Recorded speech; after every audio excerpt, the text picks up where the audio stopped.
નમસ્કાર દર્શક મિત્રો, આપ જોઈ રહ્યા છો મુંબઈ તરંગ ન્યૂઝ। હું છું એન્કર અર્પિતા પટેલ। હવે જોઈએ અગત્યના સમાચાર। આહિર સમાજ સેવા સમિતિ દ્વારા 30મો સમૂહ લગ્ન 255 દીકરીઓએ પ્રભુતામાં પગલા પાડ્યા। આગામી પંચામૃતના દાતાઓનું ભવ્ય સ્વાગત કરાવ્યું। સુરત આહિર સમાજ સેવા સમિતિ સુરત દ્વારા આજરોજ 30મો સમૂહ લગ્ન સમારોહ યોજાયો હતો। સુરત પરત પાટિયા ખાતે આયોજિત આ ભવ્ય સમૂહ લગ્નમાં લાખોની સંખ્યામાં સમાજના વડીલોએ હાજર રહી 255 દીકરીઓને આશીર્વાદ આપ્યા હતા। એટલું જ નહીં પણ આ સમૂહ લગ્નના અતિથિ શ્રી એવા ભાજપ પ્રદેશ પ્રમુખ CR પાટીલ સાહેબે વ્યસ્ત સમયમાં હાજરી આપી તમામ દીકરીઓને આશીર્વાદ આપ્યા હતા। પ્રદેશ મંત્રી રઘુભાઈ હુંબલ, કેબિનેટ મંત્રી મુળુભાઈ બેરા, સાંસદ પૂનમબેન માંડમ, ગૃહમંત્રી હર્ષભાઈ સંઘવી તેમજ આહિર સમાજના ભામાશા નટુભાઈ ભાટુ, હરિઓમભાઈ નક્કુમ, વરજાંગભાઈ જિલ્લરિયા તેમજ ભીમશીભાઈ ભાટુ, ભીમજીભાઈ કવાડ, વેજાભાઈ રાવલિયા તેમજ ધારાસભ્યશ્રીઓ, સમાજ પ્રમુખ RS અડિયા સાહેબ, શિક્ષણ મંત્રી પ્રફુલભાઈ, ચેરમેન મનીષાબેન આહિર તેમજ ગુજરાતભરમાંથી 300થી વધુ આગેવાનો આ સમારોહમાં ઉપસ્થિત રહ્યા હતા। આ સમૂહ લગ્નમાં સોશિયલ મીડિયા આશ્રમ મહુવા પોપટભાઈ ફાઉન્ડેશનના સંચાલક પોપટભાઈના લગ્ન પણ થયા હતા।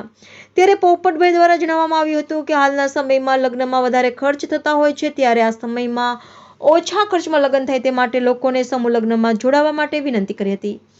રિપોર્ટર વિજય મકવાણા, મુંબઈ તરંગ ન્યૂઝ, સુરત।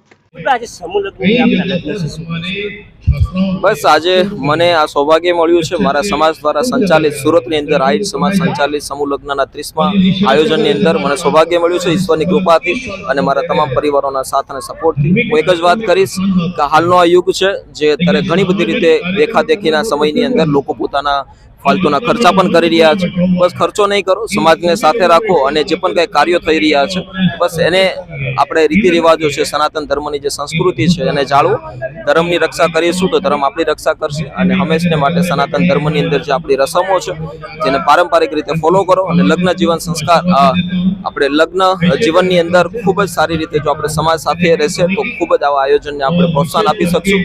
સમાજની સાથે રહો, કોઈ પણ વરણ હોય, બસ આ તો મારો સમાજ છે એટલે મારા સમાજની અંદર આજે મને આ સૌભાગ્ય મળ્યું છે, ખૂબ સારી વાત છે। આ આયોજન કરતાને અને તમામ કમિટી મેમ્બરનો ખૂબ ખૂબ આભાર માનું છું। અસ્તુ।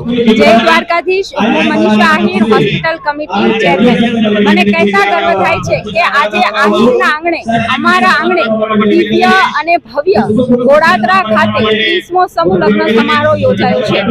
લગ્ન સેવા સમિતિ દ્વારા આ ભવ્ય સમારોહ યોજાયો છે જેમાં 255થી વધારે 255 જેટલા યુગલોએ પ્રભુતામાં પગલા માંડી નવા જીવનની શરૂઆત કરી છે અને આ યુગલોને આશીર્વાદ આપવા માટે આહિર સમાજના આગેવાનો સહિત અન્ય સમાજના 400થી વધારે આગેવાનો ઉપસ્થિત રહ્યા છે। ત્યારે મને વિશેષ ગર્વ એ થાય છે કે આ સમૂહ લગ્નની અંદર જે ડોક્ટર, એન્જિનિયર અને સરકારી કર્મચારીઓ છે તે પણ આ સમૂહ લગ્નમાં જોડાય। ગરીબ છે એટલા માટે નહીં, પરંતુ સમૂહ લગ્નનું મહત્વ સમજાય, સમાજનું મહત્વ સમજાય એવી જે સમજણ કેળવી છે આ માટે આ યુગલોને હું વિશેષ અભિનંદન પાઠવું છું। આ સમારોહની અંદર સામાજિક કાર્યો પણ થયા છે, દેહદાન, યંગદાન અને ઓર્ગન ડોનેશન જેવા કાર્યક્રમો સાથે સ્વચ્છતાને લગતા શપથ પણ જે 10,000થી વધારે લોકોએ સમાજે ઉપસ્થિત રહી આદરણીય વડાપ્રધાન જેના આગ્રહી છે એવા સ્વચ્છતાના શપથ પણ આ સમારોહમાં લેવામાં આવ્યા હતા। આહિર સમાજ સેવા સમિતિ સુરત દ્વારા આજે સુરત ખાતે 30મા સમૂહ લગ્ન સમારોહનું ભવ્ય અને દિવ્ય આયોજન થઈ રહ્યું છે જેમાં 255 નવયુગલે પ્રભુતામાં પગલા માંડ્યા છે। આ નવયુગલોને આશીર્વાદ આપવા માટે સમગ્ર ગુજરાતમાંથી 1 લાખ કરતા વધારે લોકો સ્નેહીજનો ઉપસ્થિત છે અને આ નવયુગલોને આશીર્વાદ આપવા માટે ગુજરાત પ્રદેશના અધ્યક્ષ આદરણીય CR પાટીલ સાહેબ, કેબિનેટ મંત્રી મુળુભાઈ બેરા, પ્રદેશ મંત્રી રઘુભાઈ હુંબલ અને 300 કરતા વધારે ગુજરાતભરના આહિર સમાજના આગેવાનો, રાજકીય મહાનુભાવોની ઉપસ્થિતિમાં કાર્યક્રમ આજે સંપન્ન થવાની દિશા તરફ જઈ રહ્યો છે।